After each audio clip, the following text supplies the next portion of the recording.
नमस्कार। आज के इस नए विश्लेषण में बहुत बहुत स्वागत है। देखिए, दुनिया के सबसे पवित्र और सबसे ज्यादा दर्शन किए जाने वाले तीर्थस्थलों में से एक तिरुमला तिरुपति जाना किसी के लिए भी एक बहुत ही अद्भुत अनुभव होता है। लेकिन बिना किसी स्पष्ट लॉजिस्टिक प्लान के इतनी भारी भीड़ और व्यवस्थाओं के बीच जाना थोड़ा भारी पड़ सकता है ना।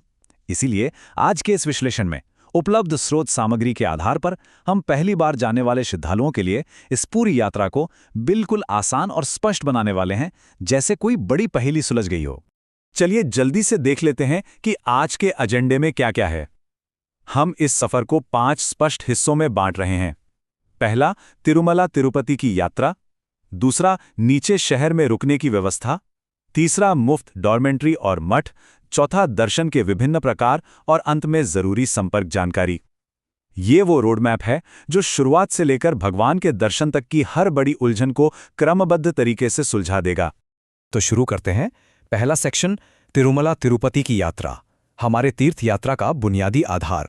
अब यहाँ एक बहुत ही आम कन्फ्यूजन है जिसे दूर करना सबसे जरूरी है। अक्सर लोग तिरुपति और तिरुमला को एक ही मान लेते हैं, लेकिन असल में तिरुपति वो शहर है जो पहाड़ी के बिल्कुल नीचे बसा है। जब कोई ट्रेन या बस से आता है तो वो सबसे पहले यहीं पहुंचता है। मतलब रेलवे स्टेशन, बस स्टैंड और शुरुआती रुकने की जगहें सब यहीं हैं। और दूसरी तरफ तिरुमला वो पवित्र जगह है जो पहाड़ी के बिल्कुल ऊपर स्थित है। जी हां, जहां साक्षात श्री वेंकटेश्वर स्वामी का मुख्य मंदिर है। इस भौगोलिक फर्क को शुरुआत में ही समझ लेने से आगे की बहुत बड़ी उलझन वैसे ही खत्म हो जाती है। आगे बढ़ते हैं। दूसरा सेक्शन, नीचे शहर में आवास सुरक्षित करना, विश्राम के लिए सही जगह खोजना। तिरुपति पहुंचने के बाद आराम करने के लिए कई बेहतरीन विकल्प मौजूद हैं। रेलवे स्टेशन के पास ही विष्णु निवासम और गोविंद राजुलु सत्रम है। बस स्टैंड के पास श्रीनिवासम है और इसके अलावा माधवम और पद्मावती गेस्ट हाउस भी शानदार विकल्प हैं। और सबसे अच्छी बात, इन सभी प्रमुख जगहों पर ऑनलाइन और ऑफलाइन दोनों तरह की बुकिंग सुविधाएं उपलब्ध हैं, तो अपनी सुविधानुसार इनमें से कोई भी चुना जा सकता है। अब ये जानकारी सच में एक गेम चेंजर है। इसे बिल्कुल ध्यान से समझना चाहिए। अगर किसी वजह से पहले एडवांस बुकिंग नहीं हो पाई है तो ये करंट बुकिंग किसी संजीवनी से कम नहीं है। बस दिन के इन 3 खास समय खंडों पर ध्यान देना है। सुबह 5 से 6 बजे, दोपहर 2 से 3 बजे और रात 8 से 9 बजे। दरअसल यही वो सटीक समय होता है जब लोग चेकआउट करते हैं और खाली हुए कमरे वापस सिस्टम में बुकिंग के लिए उपलब्ध हो जाते हैं। चलिए अब तीसरे सेक्शन पर आते हैं, मुफ्त डॉर्मेंट्री और मठ, हमारे बेहद विश्वसनीय बैकअप विकल्प। ये जानकर वाकई बहुत अच्छा लगता है कि यहाँ श्रद्धालुओं का कितना ज्यादा ख्याल रखा जाता है। अगर कमरे न मिलें तो श्रीनिवासम, माधवम और ऊपर तिरुमला के पीएसी में मुफ्त डॉर्मेट्री की बेहतरीन सुविधा उपलब्ध है। यहाँ सामान सुरक्षित रखने के लिए लॉकर, नहाने की मुफ्त व्यवस्था, गर्म पानी और मुफ्त अन्न प्रसाद यानी भोजन मिलता है। और तो और ऊपर तिरुमला के डॉर्मेट्री में ओढ़ने के लिए चादर और कंबल भी दिए जाते हैं। मतलब पूरी व्यवस्था है ताकि किसी को कोई असुविधा न हो। लेकिन रुकिए, यहाँ 2 बहुत ही जरूरी नियम हैं जिन्हें बिल्कुल नजरअंदाज नहीं किया जा सकता। पहला, इस पूरी प्रक्रिया में आधार कार्ड का होना एकदम अनिवार्य है, उसके बिना बात नहीं बनेगी।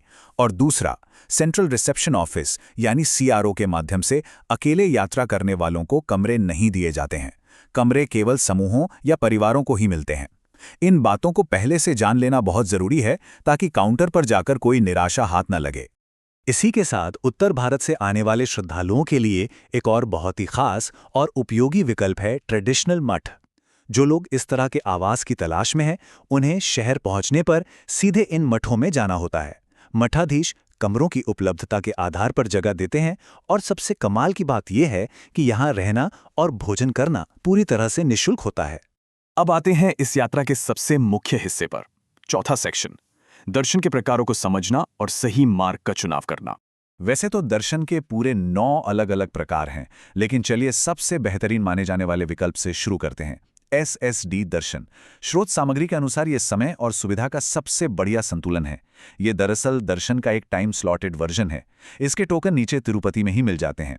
और इसकी सबसे बड़ी खासियत यह है कि एक बार तय समय पर मंदिर पहुंचने के बाद दर्शन में मुश्किल से 4 से 5 घंटे का ही समय लगता है।